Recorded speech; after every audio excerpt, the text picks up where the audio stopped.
দারুণ সুন্দর রুম হয়েছে, মানে আমি প্লিজড নাকি। আজকে আমরা ঢুকেছি এর্নাকুলাম টাউনে নেমে।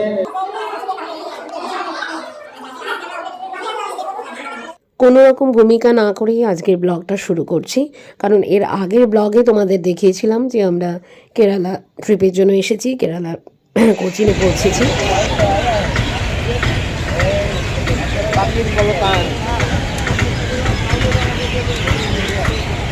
কিচির কিচির আওয়াজ হচ্ছে, পাখির গলতান।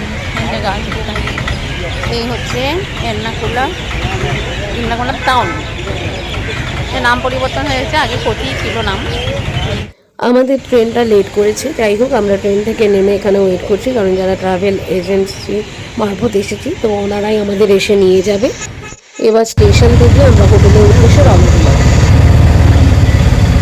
আমরা নামলাম কয়টায়? 6টায় না?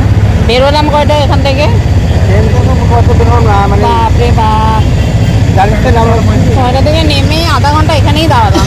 6টা নেমেছি। আমি যখন নেমে ইয়ে করেছি তখন 6টা বাজে, আমরা পুরো 6টা বললাম। তারপরে এখানে এখন কয়টা বাজে? 6:35। যথারীতি আমরা পৌঁছে গেছি আমাদের গন্তব্য হোটেল দ্য কাসর। হোটেলটি সত্যি 3 স্টার হোটেল, খুবই ভালো হোটেল। প্রথমে ঢুকেই তো আমাদের মন ভালো হয়ে গেছে। বহুদিন থেকে যে ভ্রমণের জন্য আমরা অপেক্ষা করেছিলাম সেটা আজ শুরু হয়ে গেল। তো পরপর আমার ব্লগগুলো আসবে, তো আমি তোমাদের বলবো তোমরা অবশ্যই ব্লগগুলো দেখবে। যারা ঘুরেছো তারা তো ঘুরেছো, যারা এখনও ঘোরোনি বা ভ্রমণে আসোনি তারা কিন্তু এখান থেকে অনেক ইনফরমেশনও পেয়ে যাবে। আর কেরালার সৌন্দর্য শুনেছি খুবই সুন্দর। কেরালাকে বলা হয় গডস ওন কান্ট্রি, তো এত সুন্দর কেরালা, সেই অপেক্ষায় আমরাও রয়েছি, তোমাদের সাথে অবশ্যই শেয়ার করব।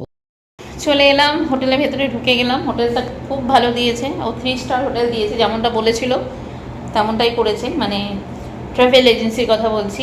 দেখো কি সুন্দর, ভীষণ ভালো। বাইরেটা এখন তোলা গেল না, পরে তুলবো। কোনটা? অত করিডোরটা এখন করিডোর তুলবো না, লোকজন আছে, বন্ধ করে দাও। হোটেলটা সম্পূর্ণ, মানে রুমটা দেখাচ্ছি তোমাদের। দারুণ সুন্দর রুম হয়েছে, মানে আমি প্লিজড নাকি। রুমটা দেখে, রুম দেখেই শান্তি। চলো দেখাচ্ছি রুমটা। এই হচ্ছে হোটেল, এই দিক দিয়ে মানে রুম হোটেল না, এটা লক করে যাই হোক, দরজা দিয়ে এই ঢুকলাম। ঢুকে এদিকে দেখো চেয়ার, যাও তুমি, এদিকে চেয়ার টেবিল দিয়েছে, ওটা কাভার দিয়েছে। ওটা খোলো তো দেখি, খুলতে পারো? বা ও বাবা, কী যেন লেখা টেখাও আছে। ও বাবা, গয়না ফয়না রাখারও জায়গা আছে, লকারও আছে, যদি কেউ টাকা পয়সা মানি ব্যাগ রেখে যেতে চায়, যারা 2-3 দিনের জন্য আসে। এইরকম ফল সিলিং করা আছে, ফ্যান ঘুরছে, এসিও আছে, কোনো অসুবিধা নেই। এখানে কিন্তু গরম। বেডটা তো সুন্দর সাজানো, এখনই ওই জন্য ভিডিওটা করে নিচ্ছি, কারণ এরপরে তো আর অগোছালোই হয়ে যাবে। এই একটা ওয়াল আছে, ভীষণ সুন্দর হোটেলটা। চায়ের ব্যবস্থা আছে, মানে সুবিধা মতো নিজেরা চা করে নিতে পারবো। কফি কাপ, চা বা কফি যাই হোক, আমি জানি না কিটগুলো দেবে কিনা, মানে এখন আছে। জুতো রাখার জায়গা আছে, এখানে টিস্যু পেপার, এখানে টিস্যু পেপারও আছে, বাহ, এইখানে দিয়ে দিয়েছি, খুব সুন্দর। ও আচ্ছা, আর একটা ভালো জিনিস লাগলো, দেখো জলের বোতলও রেখে দিয়েছে। আমরা যেটা ভয় করি সবসময় গিয়ে একটু হ্যাঁ, জলের বোতল দিয়ে দিয়েছে, হ্যাপডকও দিয়েছিল। এটা হচ্ছে ডাইনিং টেবিল, খেতে চায় খাবার যদি কেউ ঘরে এনে খায়। জানি না এখানে সিস্টেমটা কি হবে, না মানে আমি জানি না ওখানে, মানে ল্যাপটপ নিয়ে যারা কাজ করে তাদের জন্য, না ল্যাপটপ নিয়ে নয়, এখানে তো ইয়ে নেই। এটাই ডাইনিং টেবিল, মানে কেউ খাবার খেতে গেলে এখানে এটাই ডাইনিং, যাই হোক একটা টেবিল আর কি, যাই হোক টেবিল। এই হচ্ছে জলের ব্যবস্থা, এই দেখো, এই তো বাথরুম, খুবই সুন্দর, খুবই হাইফাই, মানে 3 স্টার হোটেল, ভালো দিয়েছে। এজেন্টরা কোথায় ঘুরি, ও বাপরে বাপ, সুন্দর হোটেলটা। হোটেল দেখি মনে, এখানে ঘড়িও আছে, দেখতেই পাচ্ছ কটা বাজে। এই সময় আমরা রুম পেলাম, 7:30 বেজে গেল। টিভি চলছে,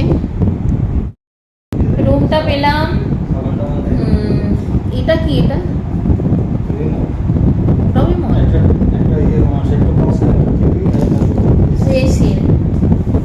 তো আমরা কিন্তু ট্রেন থেকে নেমে, ট্রেনটা প্রচুর লেট করেছে। পরে কত ঘন্টা লেট দাঁড়ালো ওটা? 3 ঘন্টা লেট করে ফেলেছে ট্রেন।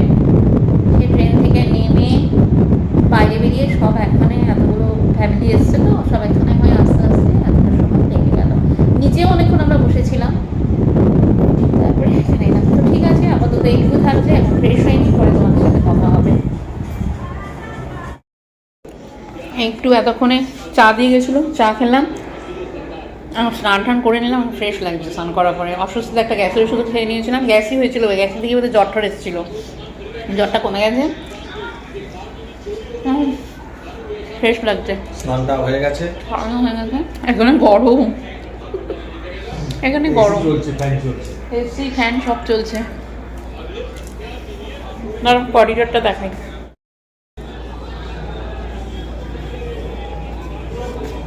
বন্ধ করো না, ওই বন্ধ করো।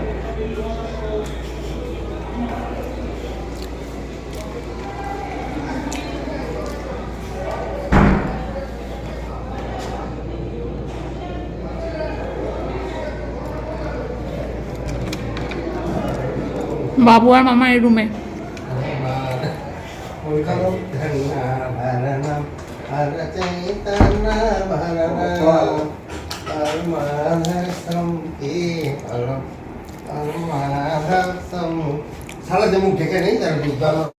মামা এখন ঠাকুরের নাম করছে। আমি যাই।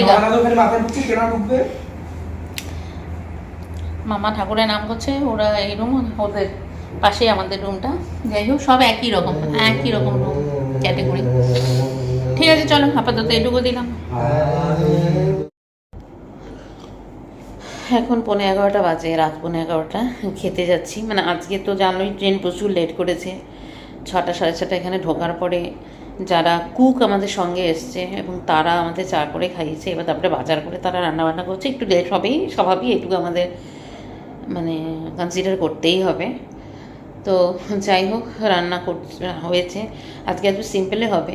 তো শরীরটা আবার স্নান টান করেছি বললামই, কিন্তু আবার এখন জ্বর লাগছে।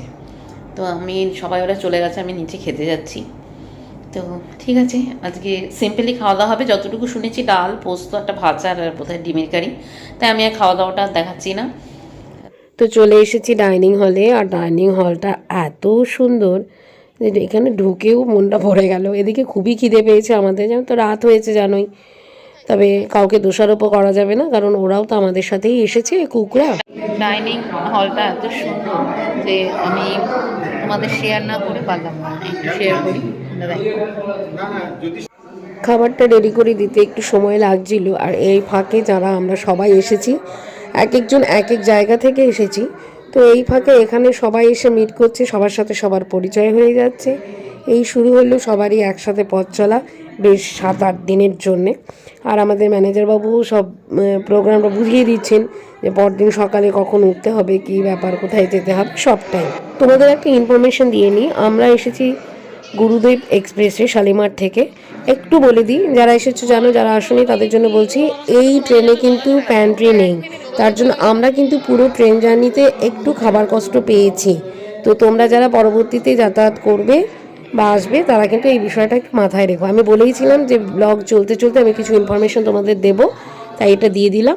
তো এখানে বসে খাওয়ার জন্য ওয়েট করছি, আর বাবু আর আমি মিলে কিছু ফটো তুলে নিচ্ছি। তো যাই হোক, আজকে ব্লগটা এখানেই শেষ করছি, আর কাল থেকে শুরু হয়ে যাবে দারুণ ইন্টারেস্টিং ট্রাভেল ব্লগ। আমরা কোথায় কখন ঘুরছি সবটাই তোমাদের সাথে শেয়ার করবো, তোমরা কিন্তু সঙ্গে থেকো।